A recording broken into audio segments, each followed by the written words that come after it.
முதல்ல சங்கர் ஐஏஎஸ் அகாடமியில தான் மீட் பண்ணோம். கிளாஸ்ல ஃபர்ஸ்ட் டே போனப்போ அரௌண்ட் 250 ஸ்டூடெண்ட்ஸ் இருந்தாங்க. பட் யாரில் நாங்கள் 2 பேருமே ஆப்ஷனல் சப்ஜெக்ட்னு ஒன்று இருக்கும். அதில் வந்துட்டு பொலிட்டிக்கல் சயின்ஸ் ஆப்ஷனல் யாருன்னு சொன்னப்ப மொத்தம் 250 பேர்ல 2 பேர் தான் இருந்துச்சோம்.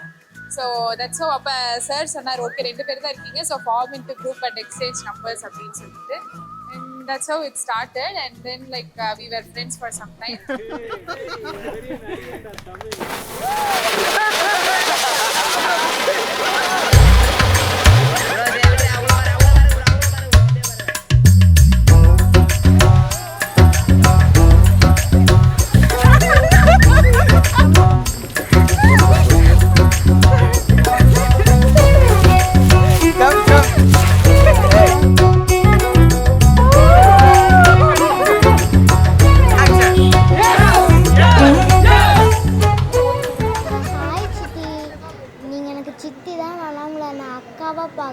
எனக்கு உங்களை இப்போ ரீசெண்டாக 1 வீக்காக தான் தெரியும். ஆனால் எனக்கு உங்கள் கேரக்டர் ரொம்ப பிடிச்சிருக்கு. நீங்கள் ரொம்ப ப்ரில்லியண்ட்டாக இருப்பீங்க, ரொம்ப டேக் கேர் பண்ணிப்பீங்க, ரொம்ப அழகாக இருக்கீங்க. நீங்கள் பண்ணுற ஒவ்வொரு விஷயம் க்யூட்டாக இருக்குது. எனக்கு ரொம்ப பிடிக்கும்க்கா. ஆழியில முக்குளிக்கும் அழகே, ஆவியில நத்தளிக்கும் அழகே, உன் குழலோடு விளையாடும் காற்றாக உருமாறி முந்தானை படியேறவா மூச்சோடு Tangana lucky and also Namu lucky because they are made for each other. Solapona, she's very strong women. Happy married life, Narmada.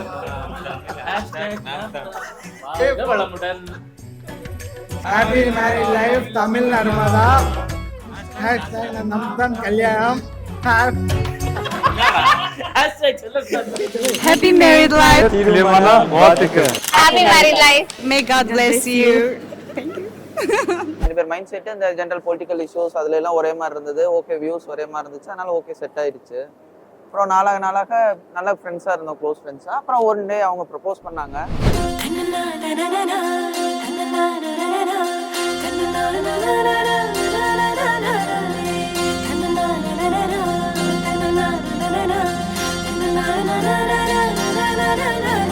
என் பொண்ணு வெளியூரில் போய் படிச்சுட்டு இருந்தாங்க. ரொம்ப மிஸ் பண்ணதே, இருந்தாலும் அவளோட லைஃப்க்கு அது நல்லதுங்கிறனால நான் அதை ஏற்றுக்கிட்டேன். இதே மாதிரி இன்னைக்கு இருக்கிற ஹாப்பினஸ் தான் எப்பவும் அதே மாதிரி சந்தோஷமா இருக்கணும் கடைசி வரைக்கும். அதான் என்னோட ஆசை. நர்மதாக்காக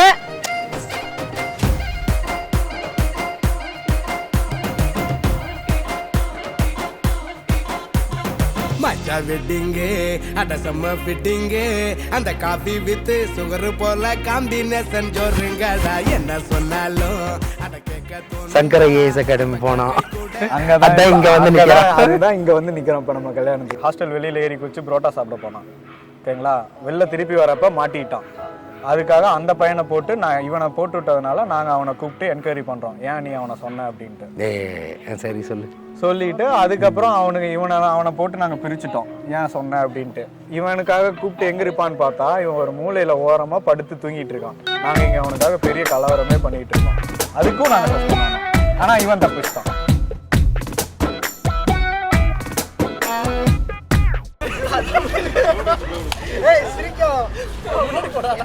நான் வந்து நர்மதாவோட அத்தை. ஒரு டைம் வந்து கோட்டாம்பட்டியில் வந்து விளையாண்டு இருக்கும்போது காணாமல் போயிட்டாங்க. தேடுன்னு தேடணும் எல்லாரும் சேர்ந்து. அதுக்கப்புறம் போய் விளையாடுன்னு சொல்லி ஒரு ஊர்வ கம்பெனியில் போய் ஒளிஞ்சிட்டு இருந்தாங்க. அப்போ போய் கண்டுபிடிச்சி கூப்பிட்டு வந்தாங்க. பாரதி கண்ட புதுமை பெண் என்று சொல்வார்கள். அதையும் தாண்டி பெரியார் கண்ட புரட்சி பெண்ணாக இன்றைக்கு நர்மதா அவர்கள் விளங்குகின்றார்கள். ஒரு மத்திய பல்கலைக்கழகத்தில ஆண்களால் ஆதிக்கம் செலுத்தக்கூடிய இடத்துல, பல மாநிலங்களை சார்ந்த மாணவர்கள் படிக்கக்கூடிய இடத்துல, தமிழ்நாட்டை சார்ந்த பொள்ளாச்சியை சார்ந்த ஒரு தமிழச்சி தலைவியாக இருந்திருக்கிறார் என்பதை மிகப்பெரிய பெருமையாக நான் பார்க்கின்றேன். தமிழ் சமூகத்தில், திராவிட சமூகத்தில் மறுபடியும் ஒரு புதிய அடையாளம், மாபெரும் தலைவர்களாக தமிழ் செல்வனையும் நர்மதாவையும் பார்க்கிறேன். நீடூழி வாழ்க. பெரியாருடைய மனைவியை, பெரியாருடைய தங்கையை, அவர்களையெல்லாம் நீங்கள் வழிகாட்டியாக பாருங்கள். இல்லை, நீங்கள் நர்மதாவை வழிகாட்டியாக பாருங்கள். மணமக்கள் உறுதிமொழி ஏற்கின்றார்கள். என் வாழ்க்கை துணைவராக ஏற்றுக்கொள்கிறேன். என் வாழ்க்கை துணைவராக ஏற்றுக்கொள்கிறேன். நாங்கள் சொன்ன மாதிரி சீர்திருத்த கல்யாணம் தான் பண்ணோம், உறுதிமொழி எடுத்துக்கிட்டோம். இந்த மாதிரி உங்களோட துன்பங்களில் நாங்கள் துணை இருப்போம்னு சொன்னப்ப ஃபைனலி இட் மேட் சென்ஸ்.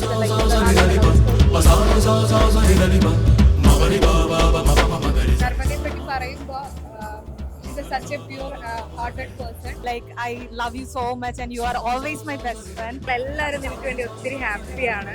നർമ്മദയ്ക്കും തമിഴിനും ഒരുപാട് സന്തോഷമായിട്ടുള്ള ഒരു ഭാവി ജീവിതം.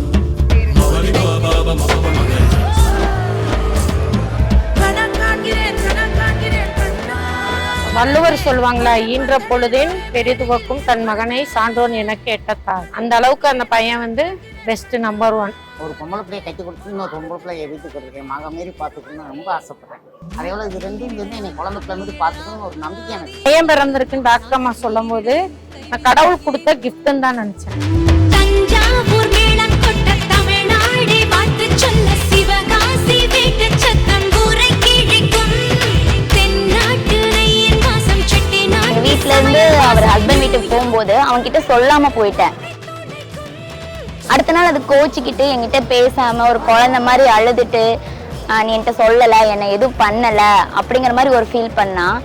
அவன் நம்மளை விட்டு போறான் அப்படிங்கிற அதே சேம் ஃபீலிங் எனக்குள்ள இருக்குது. நல்ல அருமையான பையன், நல்ல சகோதரமே பழகக்கூடிய நண்பர். இந்த மச்சானா கிடைக்கிறதுக்கு நல்ல ஒரு கொடுத்து வச்சிருக்கணும்.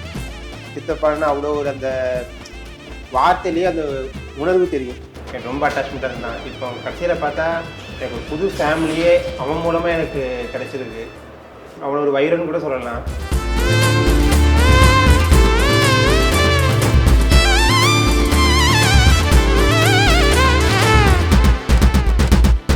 நம் பள்ளியறை நம் செல்லறை அன்பே அதில் பூக்கள் உண்டு, பூ ஆடையின்றி வேறாடைகள் இல்லை. நமக்கு வந்துட்டு செம்ம ஜாலி டைப்பு. சமைக்கவே தெரியாது, ஆனா சமைக்கிறேன்ற பேர்ல நிறைய கோமாளி வேலையெல்லாம் பண்ணிருக்கான். நூடுல்ஸ்லாம் செஞ்சு பிரியாணிலாம் ஃப்ளாப் ஆயிருக்கு ஹாஸ்டல்ல.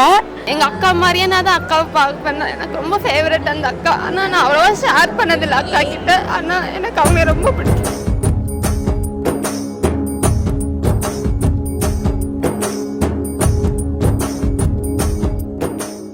அதே போல என் மாப்பிள்ளை கனிச்சாமியும் சம்மந்தியும் அவரும் எனக்கு கிடைச்ச பாக்கியம். முதல்ல இந்த திருமணத்தை இந்த மாதிரி முறையில் நடத்தலான்னு நான் மாப்பிள்ளை வீட்டில் கேட்டேன். அவங்க எல்லாம் கலந்துக்கிட்டு உடனே அதை ஒத்துக்கிட்டாங்க. அதனால் மாப்பிள்ளை வீட்டுக்கு நான் முதல்ல நன்றி சொல்லிடுறேன். உங்கள் வீட்டில் ஒருத்தனா ஒவ்வொருத்தரும் என்னை எதனாலும் தெரியல என் கூட அப்படியே இருக்கிறீங்க. என்னுடைய அனைத்து சுய துக்கங்கள்ல நல்ல கெட்டது எல்லாத்துலேயுமே ஒரு 4 மாத காலமாக அவனவன் சொந்த வீட்டு விசேஷமாட்ட நீங்களே கையில இருந்து பார்த்துக்கிட்டீங்க. நான் வேலை செஞ்சு 25% 75% நீங்களாம் தான் பார்த்துக்கிட்டீங்க. அதுக்கு மீண்டும் ஒரு முறை நன்றியை கூறிக்கிறேன். நான் கடைசி வரைக்கும் உங்களுக்கெல்லாம் என்னைக்கே கடமைப்பட்டவனாகவே இருப்பேன்.